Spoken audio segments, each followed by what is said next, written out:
Pengamat politik Rocky Gerung mengkritisi pemberlakuan UU ITE di tengah iklim demokrasi Indonesia.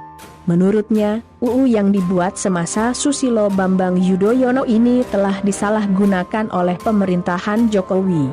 Pasalnya, Rocky Gerung menilai saat ini banyak pihak salah kaprah akan penerapan UU ITE di Indonesia. Sebab UU ITE mulanya digunakan untuk menangkap penyelundup transaksi uang elektronik, tetapi kini malah dipakai untuk memborgol pihak-pihak yang berseberangan dengan pemerintah. Pernyataan tersebut disampaikan Rocky Gerung lewat video yang diunggah di dalam kanal YouTube pribadinya, Sabtu, 24 Oktober 2020. Rocky Gerung tidak habis pikir dengan pemerintahan Jokowi yang tidak memahami maksud dan konteks UU ITE ini. UU ITE yang sudah menelan banyak korban itu bikinan SBY. Ya memang SBY yang bikin, tapi bukan untuk menangkap orang kan, ungkap Rocky Gerung. SBY bikin itu sebagai peralatan untuk menangkap penyelundup transaksi keuangan secara elektronik. Nah, Jokowi pakai itu untuk bikin borgol, imbuhnya tegas. Menurutnya, pemerintahan Jokowi tidak bisa melihat asal-muasal sebuah peristiwa apabila dilihat dari kasus UU ITE ini. Rocky Gerung pun tak sepakat jika SBY disalahkan atas adanya UU ITE yang belakangan menuai pro dan kontra ini. Di situ letak lucunya. Jadi istana tidak pernah bisa melihat asal-usul suatu peristiwa.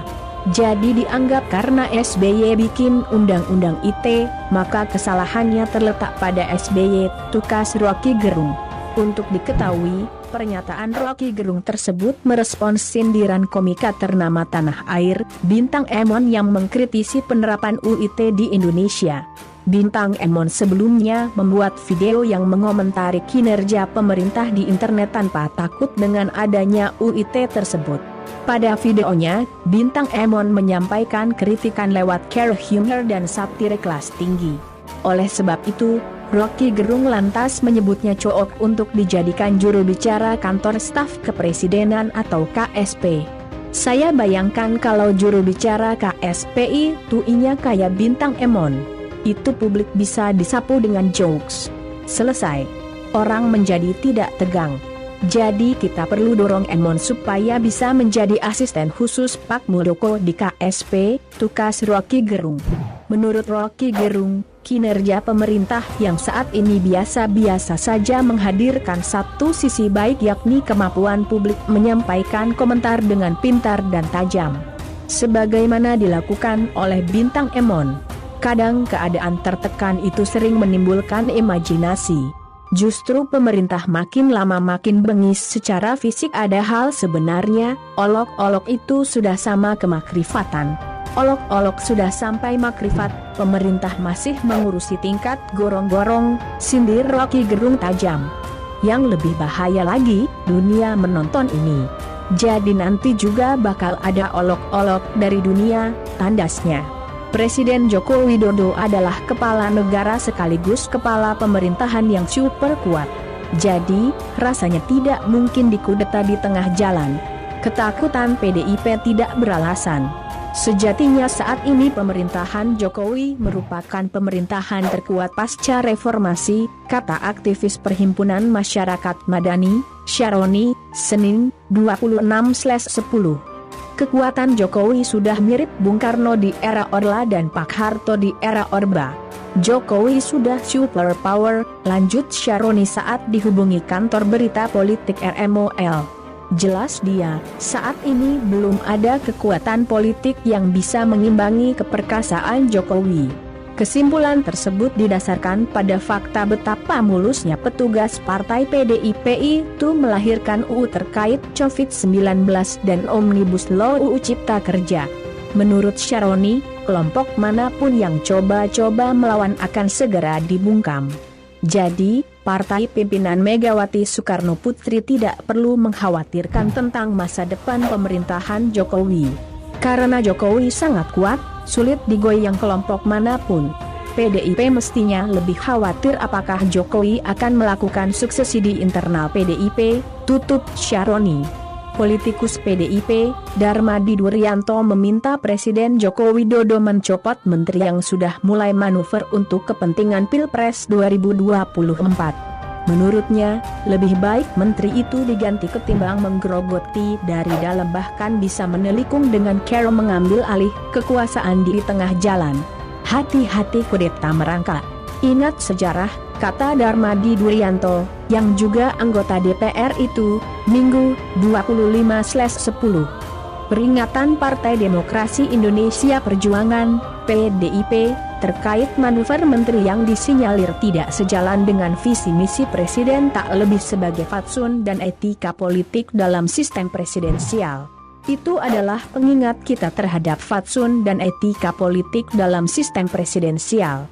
Menteri adalah pembantu presiden yang bekerja untuk mewujudkan visi misi presiden, bukan agenda pribadi untuk kontestasi 2024, tegas politisi PDIP, Hendrawan Supratikno kepada kantor berita politik RMOL, Senin, 26/10. Menurutnya, para menteri Jokowi perlu memiliki integritas dalam menjalankan tugasnya sebagai pembantu presiden, meski jabatan tersebut tampak menggiurkan untuk memenuhi kepentingan pribadi maupun kelompok. Di satu sisi, jabatan menteri adalah jabatan dengan panggung terbuka dan strategis untuk meniti ambisi masa depan, tapi di sisi lain ada kerangka sistem yang harus dipatuhi, katanya. Jadi rata-rata orang bermain dengan diam-diam. Kita hanya mencium gelagat dari orang-orang tersebut, imbuhnya.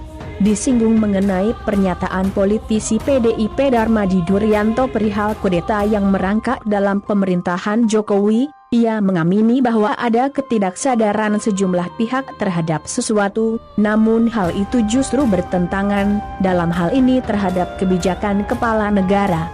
Dalam jangka pendek mungkin yang terjadi baru ambivalensi loyalitas.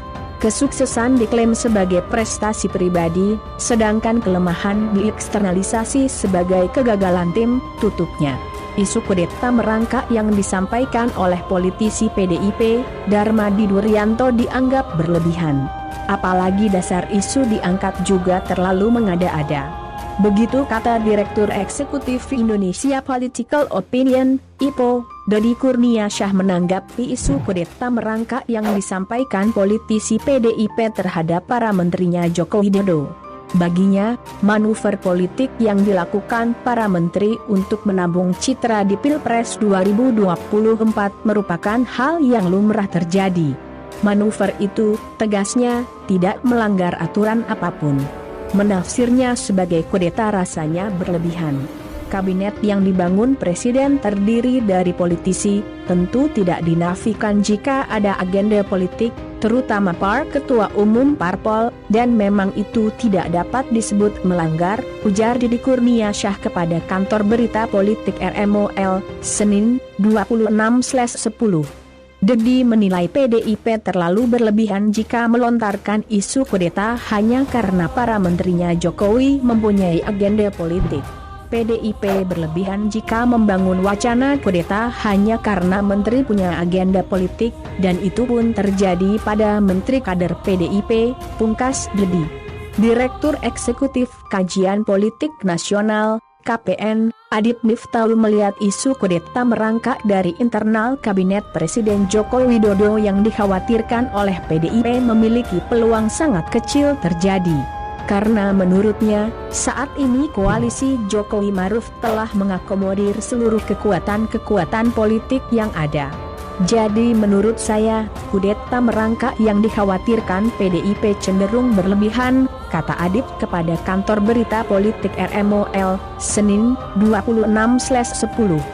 Justru, Adip melihat kekhawatiran berlebihan soal isu kudeta merangkak dari internal kabinet dari merupakan permainan partai besutan Megawati Soekarno Putri itu sendiri dengan tujuan menyingkirkan jajaran menteri yang tidak terafiliasi dengan partai politik.